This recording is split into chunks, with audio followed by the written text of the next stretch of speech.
Om Swastiastu.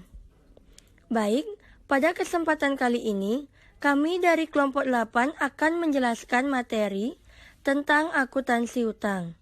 Sebelum kami menjelaskan materi akuntansi utang, izinkan kami untuk memperkenalkan kelompok kami terlebih dahulu.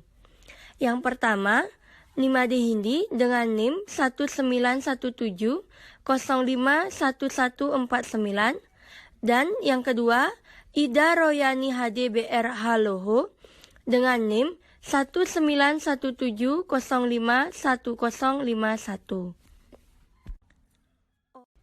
Dalam materi akuntansi utang ini, ada 4 pokok pembahasan yang akan kami bahas, yaitu yang pertama, pengakuan hutang. Yang kedua, kartu hutang. Yang ketiga, pembukuan hutang dagang. Dan yang keempat, pembukuan hutang jangka panjang. Sebelum membahas akuntansi utang, di sini saya akan menjelaskan sedikit tentang pengertian utang, utang dagang, dan utang jangka panjang. Utang yaitu uang tunai dan non-tunai atau barang yang dipinjam dan merupakan hak milik pihak orang lain dan peminjam memiliki kewajiban mengembalikan.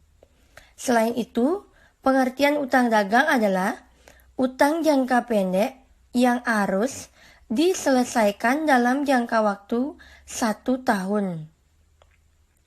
Sedangkan utang jangka panjang merupakan salah satu sumber pendanaan untuk memenuhi kebutuhan modal bagi hotel.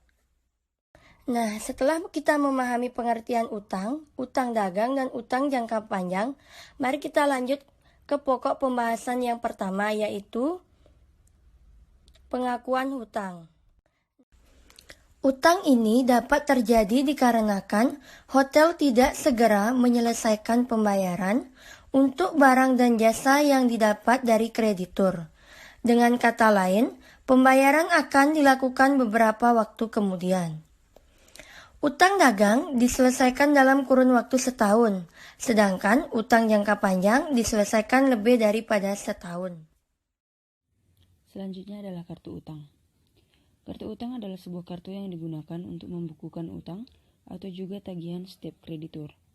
Untuk lebih memudahkan mengendalikan transaksi keuangan, maka diterapkanlah sistem voucher, yang artinya setiap utang dagang yang akan dibayar harus dicatat pada voucher pembayaran. Pembukuan hutang dagang. Utang dagang dibukukan setelah dokumen-dokumen pendukung yang andal lengkap sesuai dengan ketentuan hotel. Utang dagang dibukukan pertama kali pada jurnal pembelian atau yang biasa disebut dengan register voucher. Berikut ini adalah contoh isian jurnal.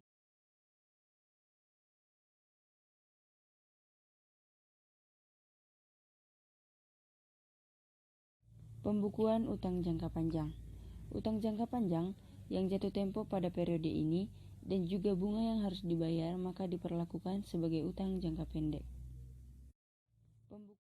Selanjutnya adalah nilai tunai anuitas pembayaran atau faktur diskonto anuitas.